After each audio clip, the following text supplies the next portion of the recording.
everyone, and welcome to Tall Tales and Short Stories. My name is Chelsea, and this is Haunted, the Lost Season. We'll be reading a selection of classic ghost and horror stories, and this week we'll be reading The Ghost Ship by Richard Middleton and Lost in a Pyramid, or The Mummy's Curse by Louisa May Alcott. Richard Middleton lived the archetypal life of the romantic bohemian poet, complete with poverty, unrequited love for an impossible woman, despair, and unfortunately an early suicide. While he published many pieces in the best magazines of the day, no volumes of his work were published in his lifetime. Unfortunately, as soon as he died, he was discovered. 4 volumes of his collected works were printed within 18 months, and many more were to follow. Louisa May Alcott was an American author whose story was first published in 1869.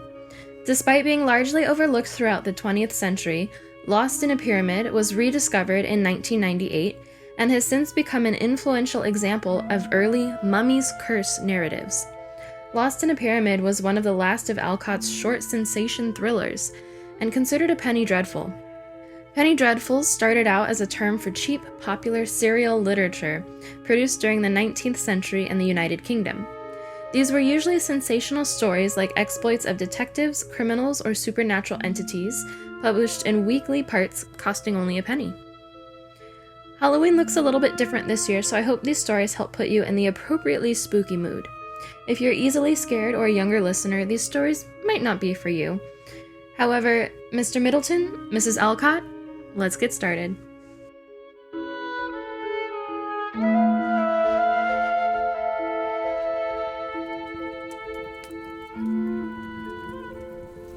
The Ghost Ship by Richard Middleton. Fairfield is a little village lying near the Portsmouth Road, about halfway between London and the sea.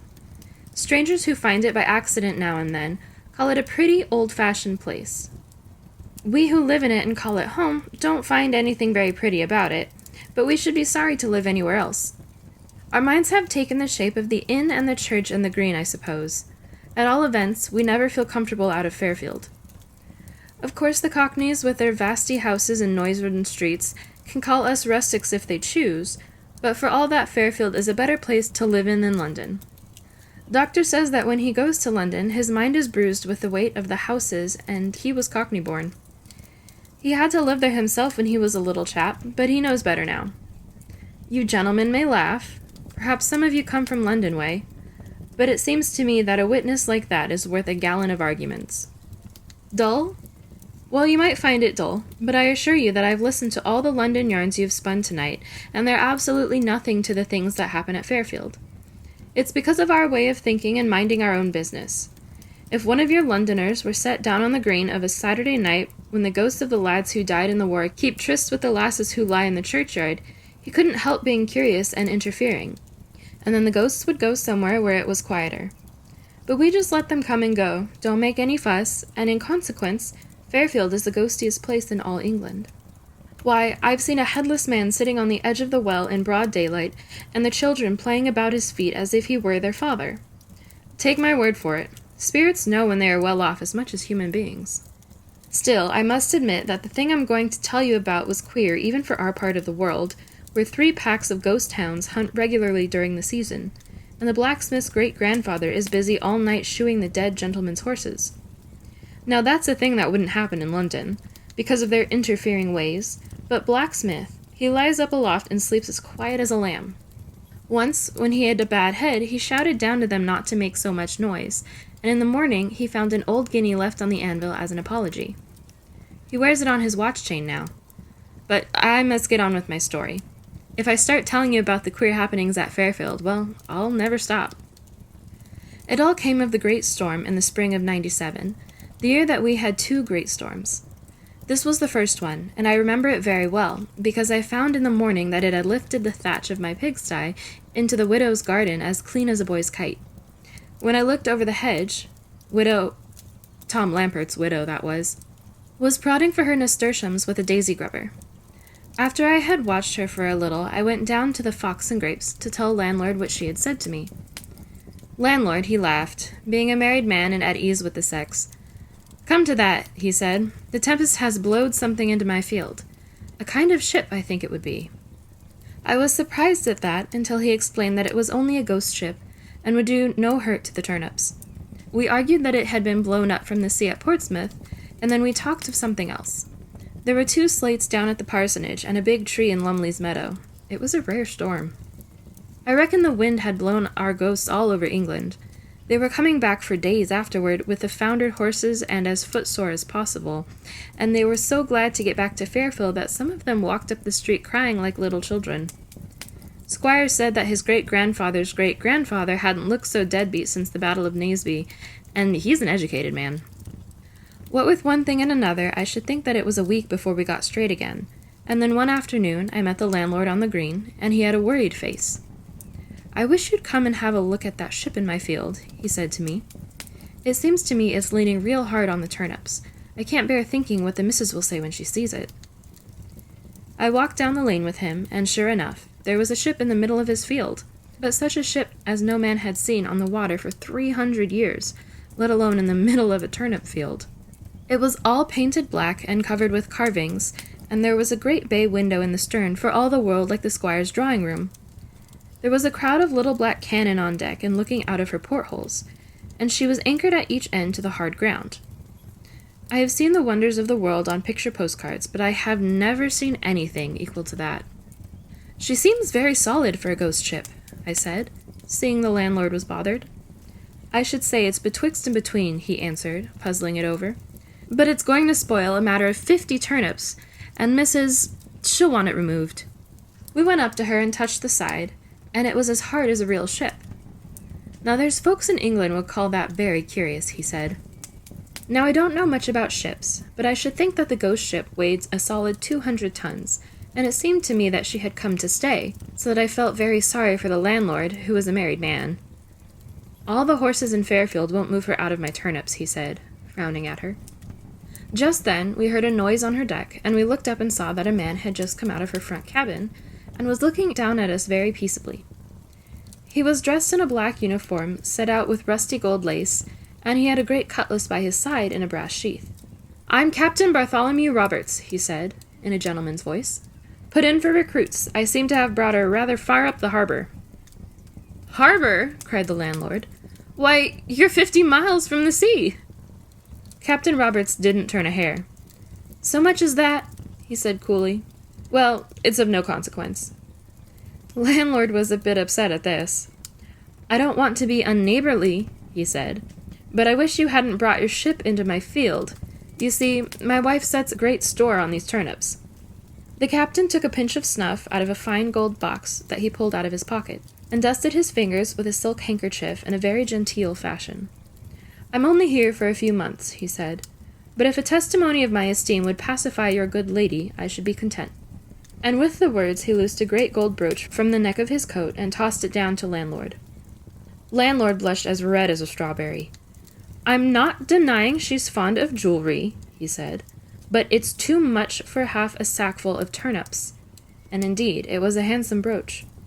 The captain laughed. "Tut, man," he said. "It's a forced sale, and you deserve a good price. Say no more about it." And nodding good day to us, he turned on his heel and went into the cabin. Landlord walked back up the lane like a man with a weight off his mind. "That tempest has blowed me a bit of luck," he said. "The missus will be much pleased with that brooch. It's better than blacksmith's guinea any day. 97 was Jubilee year, the year of the second Jubilee, you remember, and we had great doings at Fairfield, so that we hadn't much time to bother about the ghost ship, though, anyhow, it isn't our way to meddle in things that don't concern us." Landlord, he saw his tenant once or twice when he was hoeing his turnips and passed the time of day, and landlord's wife wore her new brooch to church every Sunday. But we didn't mix much with the ghosts at any time, except an idiot lad there was in the village, and he didn't know the difference between a man and a ghost, poor innocent. On Jubilee Day, however, somebody told Captain Roberts why the church bells were ringing, and he hoisted a flag and fired off his guns like a loyal Englishman. 'Tis true the guns were shotted, and one of the round shot knocked a hole in Farmer Johnston's barn, but nobody thought much of that in such a season of rejoicing. It wasn't till our celebrations were over that we noticed that anything was wrong in Fairfield. 'Twas Shoemaker who told me first about it one morning at the Fox and Grapes. "You know my great-great-uncle?" he said to me. "You mean Joshua, the quiet lad? I answered, knowing him well. Quiet, said Shoemaker indignantly. Quiet, you call him, coming home at 3 o'clock every morning as drunk as a magistrate and waking up the whole house with his noise. Why, it can't be Joshua, I said, for I knew him for one of the most respectable young ghosts in the village. Joshua it is, said Shoemaker, and one of these nights he'll find himself out in the street if he can't be careful. This kind of talk shocked me, I can tell you, for I don't like to hear a man abusing his own family, and I could hardly believe that a steady youngster like Joshua had taken to drink. But just then, in came young butcher Alwyn in such a temper that he could hardly drink his beer. The young puppy! The young puppy! He kept on saying, and it was some time before Shoemaker and I found out that he was talking about his ancestor that fell at Senlac. Drink? Said the shoemaker hopefully, for we all like company in our misfortunes, and Butcher nodded grimly. The young noodle, he said, emptying his tankard. Well, after that I kept my ears open, and it was the same story all over the village. There was hardly a young man among all the ghosts of Fairfield who didn't roll home in the small hours of the morning the worse for liquor. I used to wake up in the night and hear them stumble past my house singing outrageous songs. The worst of it was that we couldn't keep the scandal to ourselves, and the folk at Greenhill began to talk of sodden Fairfield, and taught their children to sing a song about us. Sodden Fairfield, has no use for bread and butter. Rum for breakfast, rum for dinner, rum for tea, and rum for supper. We are easygoing in our village, but we didn't like that. Of course, we soon found out where the young fellows went to get the drink, and landlord was terribly cut up that his tenant should have turned out so badly. But his wife wouldn't hear of parting with her brooch, so that he couldn't give the captain notice to quit. But as time went on, things grew from bad to worse, and at all hours of the day you would see those young reprobates sleeping it off in the village green.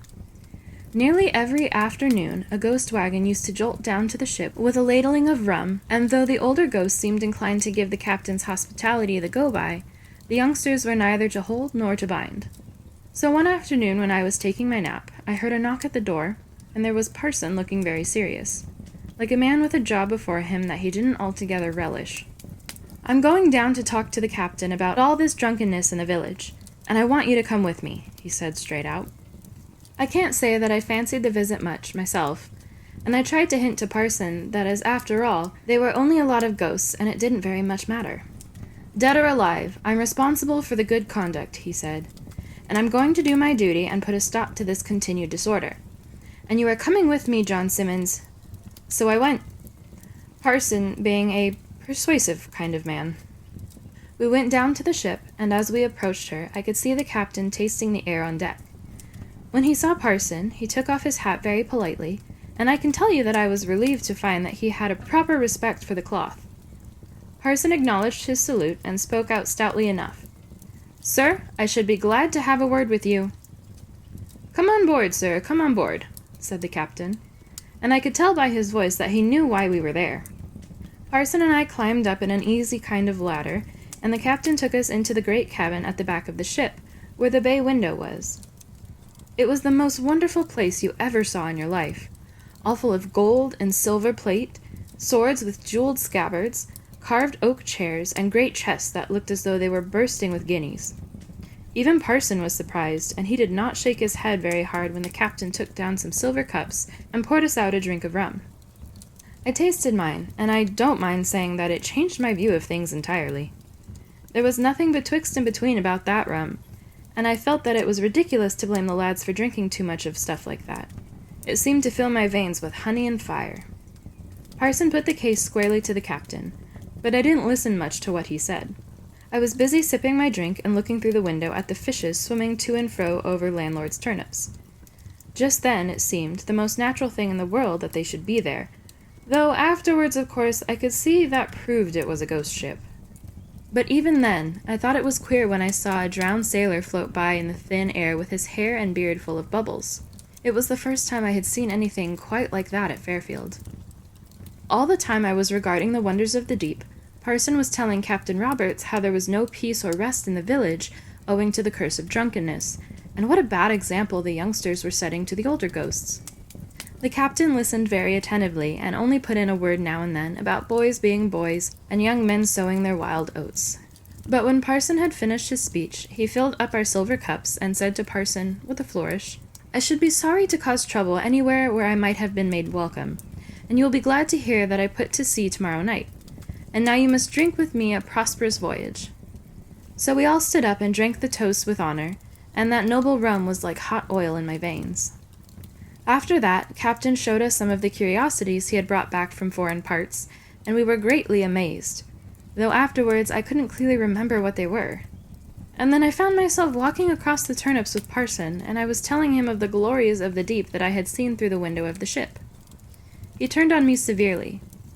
"If I were you, John Simmons," he said, "I should go straight home to bed." He has a way of putting things that wouldn't occur to an ordinary man, has Parson, and I did as he told me. Well, next day it came on to blow, and it blew harder and harder, till about 8 o'clock at night. I heard a noise and looked out into the garden. I dare say you won't believe me, it seems a bit tall even to me, but the wind had lifted the thatch of my pigsty into the widow's garden a second time. I thought I wouldn't wait to hear what widow had to say about it, so I went across the green to the Fox and Grapes, and the wind was so strong that I danced along on tiptoe like a girl at the fair. When I got to the inn, landlord had to help me shut the door. It seemed as though a dozen goats were pushing against it to come in out of the storm. "It's a powerful tempest," he said, drawing the beer. "I hear there's a chimney down at Dickory End." "It's a funny thing how these sailors know about the weather," I answered. "When Captain said he was going tonight, I was thinking it would take a capful of wind to carry the ship back to sea, and now here's more than a capful." "Ah, yes," said landlord. "It's tonight he goes, true enough, and, mind you, though he treated me handsome over the rent, I'm not sure it's a loss to the village. I don't hold with the gentress who fetch their drink from London instead of helping local traders to get their living." "But you haven't got any rum like his," I said, to draw him out. His neck grew red above his collar, and I was afraid I'd gone too far, but after a while he got his breath with a grunt. "John Simmons," he said, "if you've come down here this windy night to talk a lot of fool's talk, you've wasted a journey." Well, of course, then I had to smooth him down with praising his rum, and heaven forgive me for swearing it was better than the captain's. For the like of that rum no living lips have tasted save mine and Parson's. But somehow or other I brought landlord round, and presently we must have a glass of his best to prove its quality. "Beat that if you can!" he cried, and we both raised our glasses to our mouths, only to stop halfway and look at each other in amaze, for the wind that had been howling outside like an outrageous dog had all of a sudden turned as melodious as the carol boys of a Christmas Eve. "Surely that's not my Martha," whispered landlord, Martha being his great-aunt that had lived in the loft overhead. We went to the door, and the wind burst it open so that the handle was driven clean into the plaster of the wall. But we didn't think about that at the time, for over our heads, sailing very comfortably through the windy stars, was the ship that had passed the summer in landlord's field. Her portholes and her bay window were blazing with lights, and there was a noise of singing and fiddling on her decks. "He's gone!" shouted landlord above the storm. "And he's taken half the village with him!" I could only nod in answer, not having lungs like bellows of leather. In the morning we were able to measure the strength of the storm, and over and above my pigsty, there was damage enough wrought in the village to keep us busy. True it is that the children had to break down no branches for the firing that autumn, since the wind had strewn the woods with more than they could carry anyway. Many of our ghosts were scattered abroad, but this time very few came back, all the young men having sailed with Captain, and not only ghosts, for a poor half-witted lad was missing, and we reckoned that he had stowed himself away or perhaps shipped as a cabin boy, not knowing any better. What with the lamentations of the ghost girls and the grumbling of families who had lost an ancestor, the village was upset for a while, and the funny thing was that it was the folk who had complained most of the carryings-on of the youngsters who made most noise now that they were gone. I hadn't any sympathy with shoemaker or butcher, who ran about saying how much they missed their lads, but it made me grieve to hear the poor bereaved girls calling their lovers by name on the village green at nightfall. It didn't seem fair to me that they should have lost their men a second time, after giving up life in order to join them, as like as not. Still, not even a spirit can be sorry forever, and after a few months, we made up our mind that the folk who had sailed on the ship were never coming back, and we didn't talk about it anymore. And then one day, I dare say it would be a couple years after, when the whole business was quite forgotten, who should come traipsing along the road from Portsmouth but the daft lad who had gone away with the ship without waiting till he was dead to become a ghost. You never saw such a boy as that in all your life. He had a great rusty cutlass hanging to a string at his waist, and he was tattooed all over in fine colors, so that even his face looked like a girl's sampler. He had a handkerchief in his hand full of foreign shells and old-fashioned pieces of small money, very curious, and he walked up to the well outside his mother's house and drew himself a drink as if he had been nowhere in particular. The worst of it was that he had come back as soft-headed as he went, and try as we might, we couldn't get anything reasonable out of him. He talked a lot of gibberish about keel-hauling and walking the plank and crimson murders, things which a decent sailor should know nothing about, so that it seemed to me that for all his manners, Captain had been more of a pirate than a gentleman mariner. But to draw sense out of that boy was as hard as picking cherries off a crab tree. One silly tale he had that he kept on drifting back to, and to hear him you would have thought that it was the only thing that happened to him in his life. "We was at anchor," he would say, "off an island called the Basket of Flowers, and the sailors had caught a lot of parrots and we were teaching them to swear. Up and down the decks, and the language they used was dreadful. Then we looked up and saw the masts of a Spanish ship outside the harbor. Outside the harbor they were, so we threw the parrots into the sea and sailed out to fight. And all the parrots were drowned in the sea, and the language they used was dreadful." That's the sort of boy he was, nothing but silly talk of parrots when we asked him about the fighting. And we never had a chance of teaching him better. For 2 days after, he ran away again, and hasn't been seen since. That's my story, and I assure you that things like that are happening at Fairfield all the time. The ship has never come back, but somehow as people grow older, they seem to think that one of these windy nights she'll come sailing in over the hedges with all the lost ghosts on board. Well, when she comes, she'll be welcome. There's one ghost lass that has never grown tired of waiting for her lad to return. Every night you'll see her out on the green, straining her poor eyes with looking for the mast lights among the stars. A faithful lass you'd call her, and I'm thinking you'd be right. Landlord's field wasn't a penny for the worse for the visit, but they do say that since then, the turnips that have been grown in it have tasted of rum.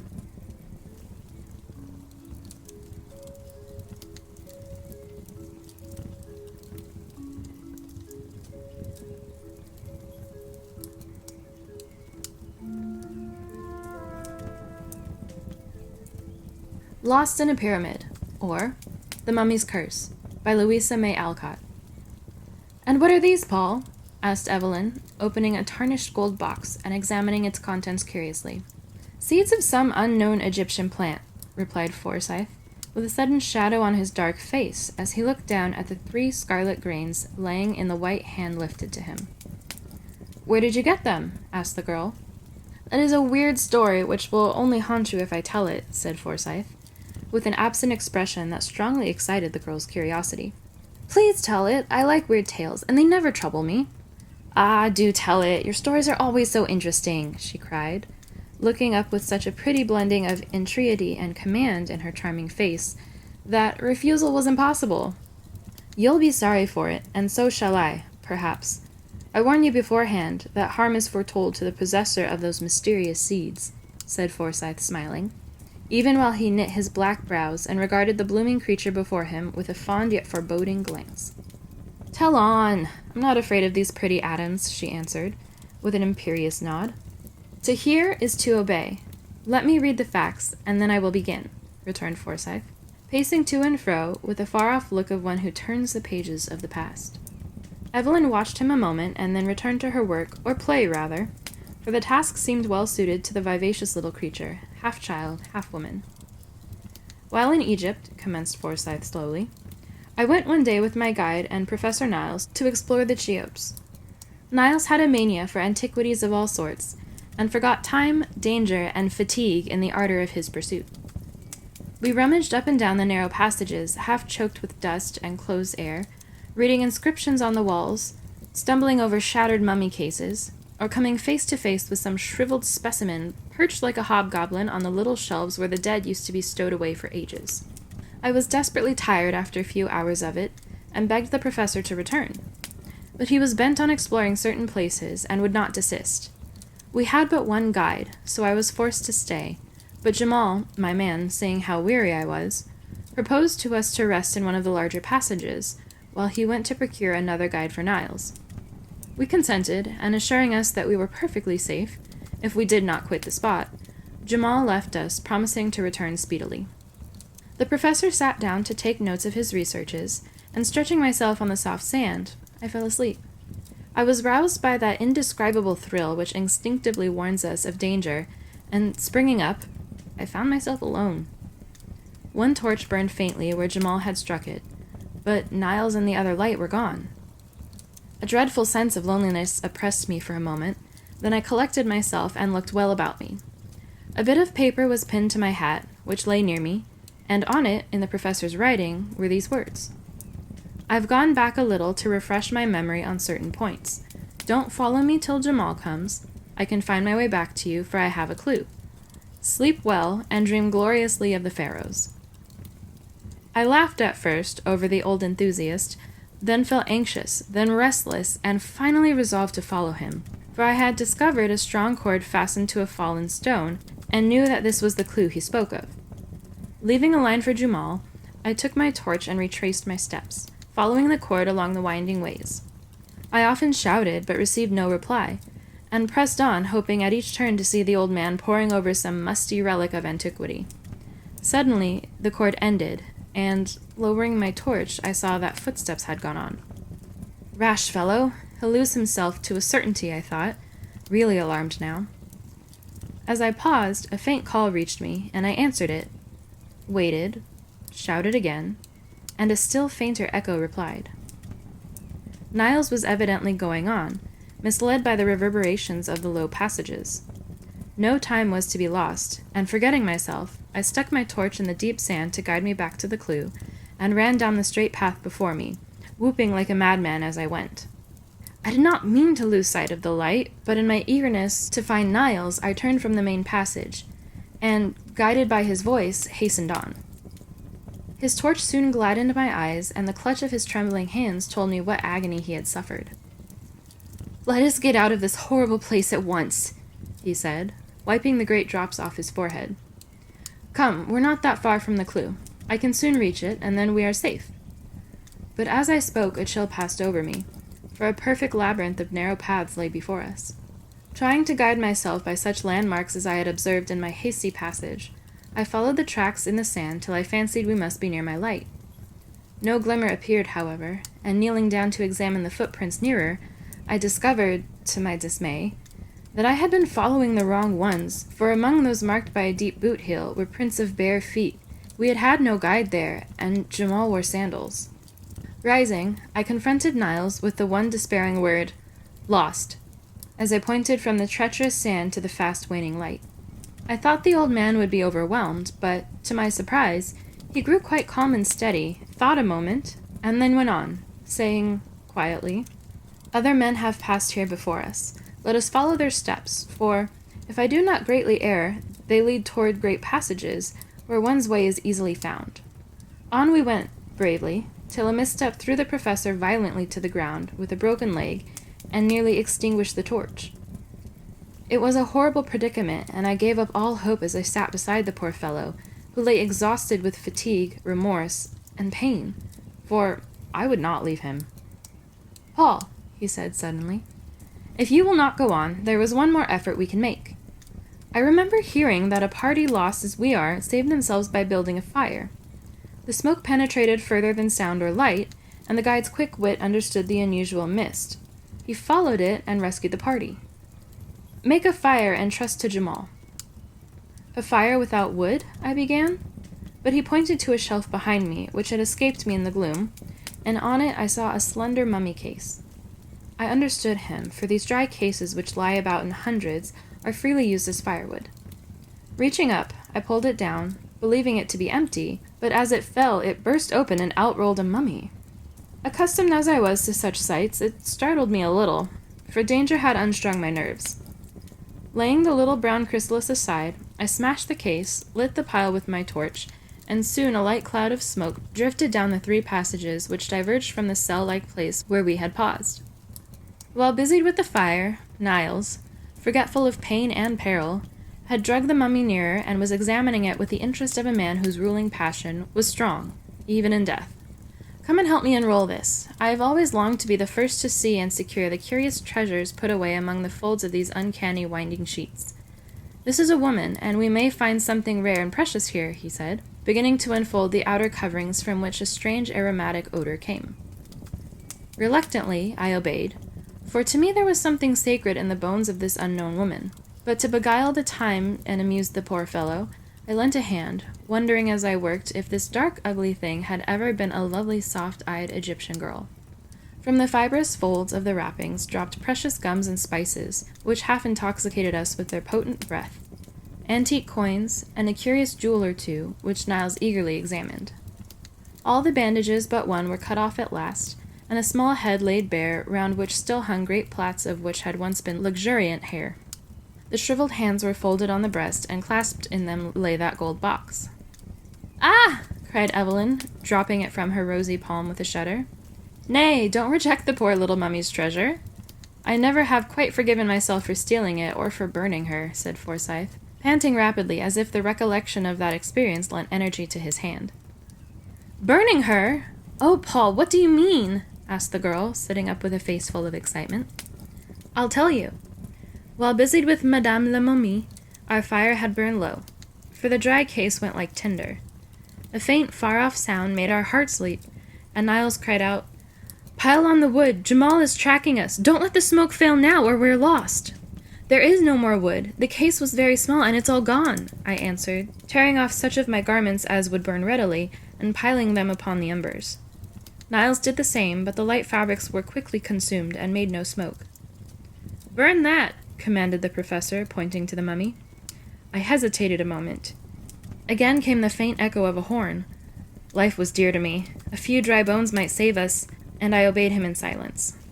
A dull blaze sprung up, and a heavy smoke rose from the burning mummy, rolling in volumes through the low passages, and threatening to suffocate us with its fragrant mist.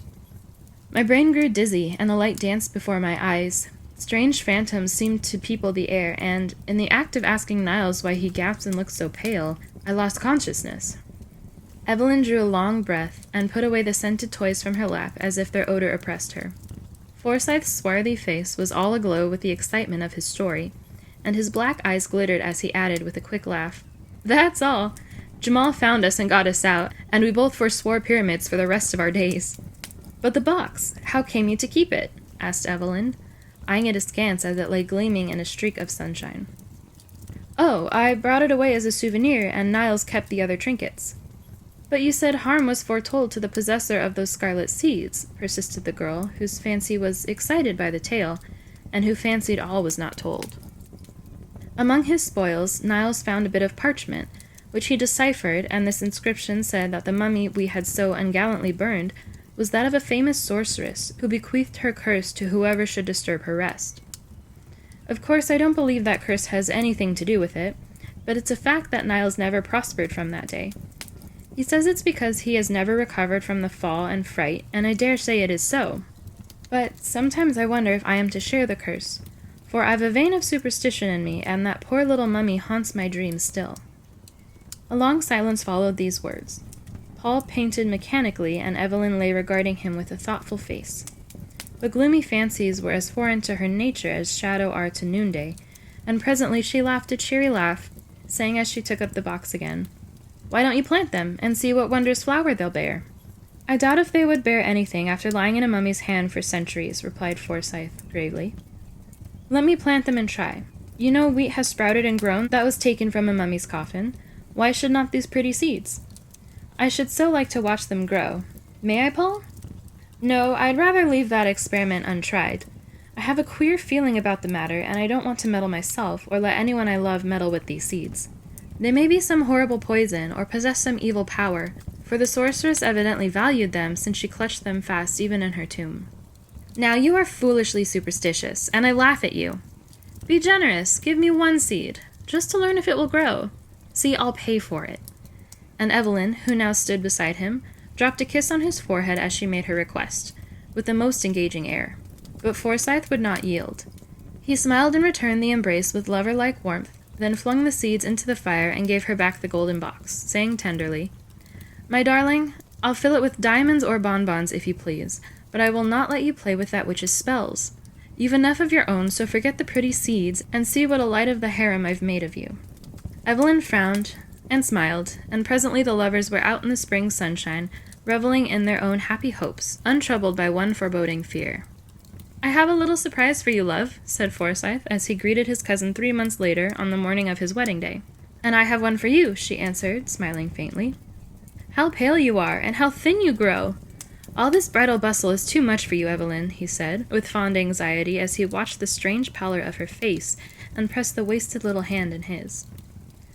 "I am so tired," she said, and leaned her head wearily on her lover's breast. "Neither sleep, food, nor air gives me strength, and a curious mist seems to cloud my mind at times. Mamma says it is the heat, but I shiver even in the sun, while at night I burn with fever. Paul, dear, I'm glad you are going to take me away to lead a quiet, happy life with you, but I'm afraid it will be a very short one.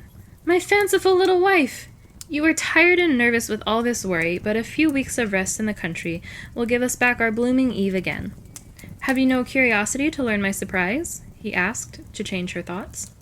The vacant look stealing over the girl's face gave place to one of interest, but as she listened, it seemed to require an effort to fix her mind on her lover's words. "You remember the day we rummaged in the old cabinet?" "Yes," and the smile touched her lips for a moment. "And how you wanted to plant those queer red seeds I stole from the mummy?"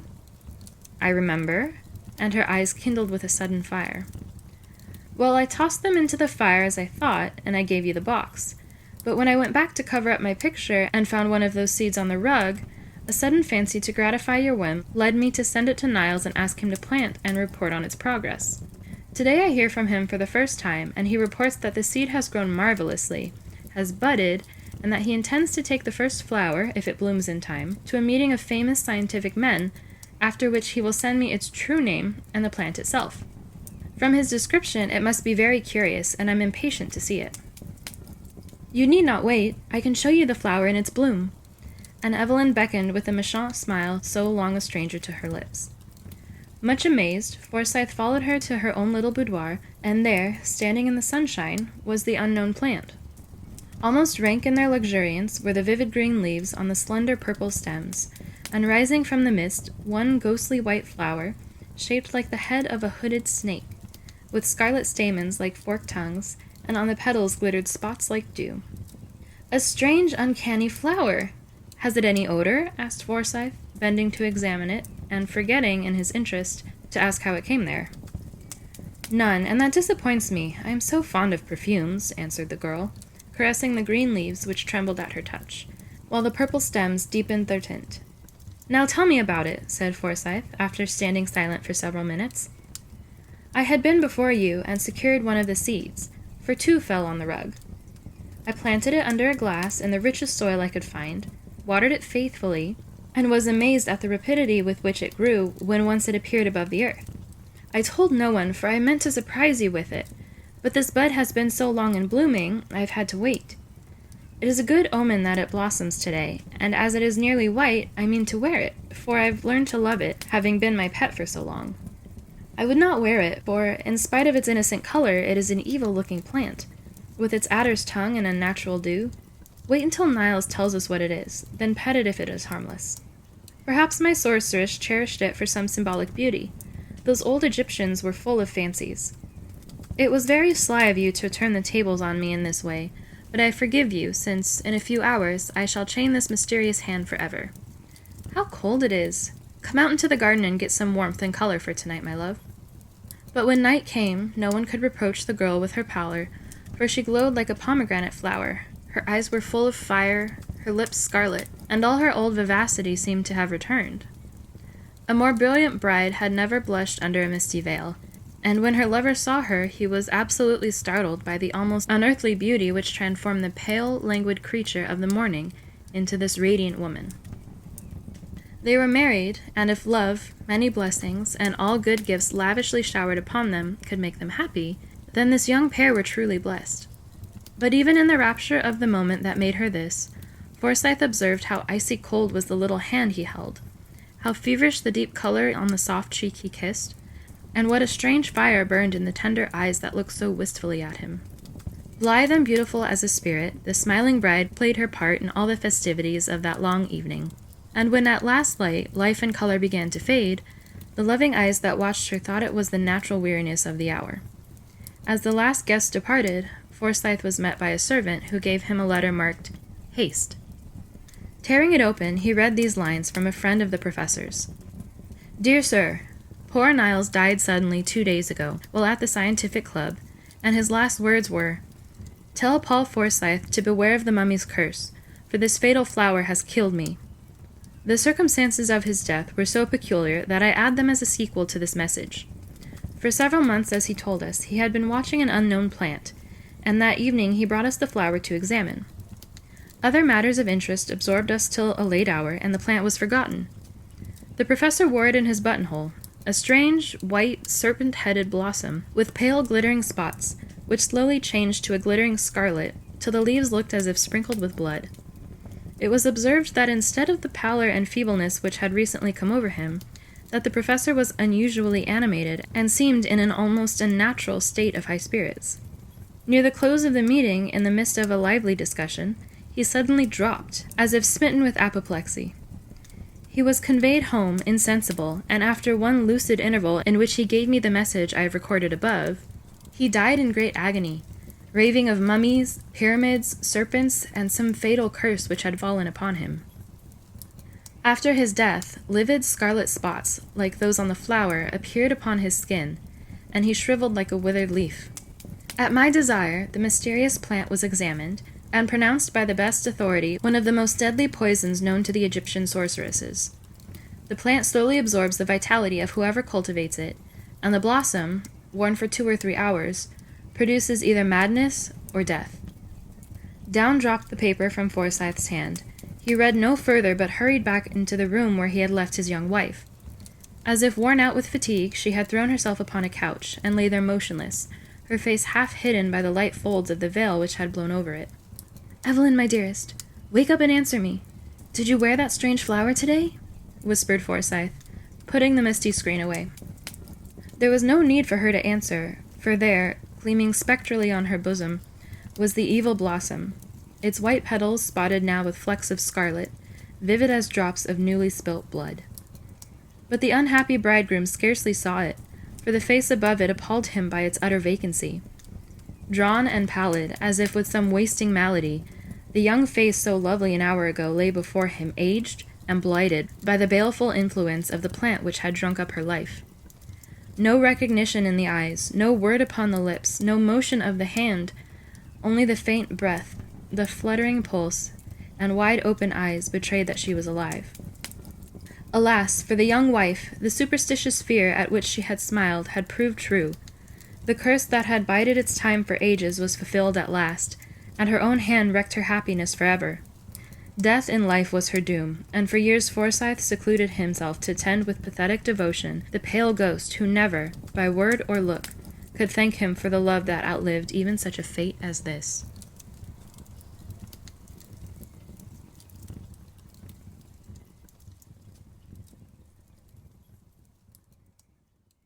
I hope you've enjoyed the Halloween classics we read today.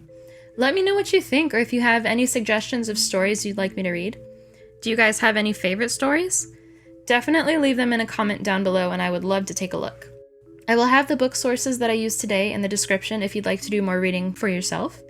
And if you have any time, please do rate and review this podcast on whichever app you're using to listen. It really helps me out a lot, and I do appreciate it.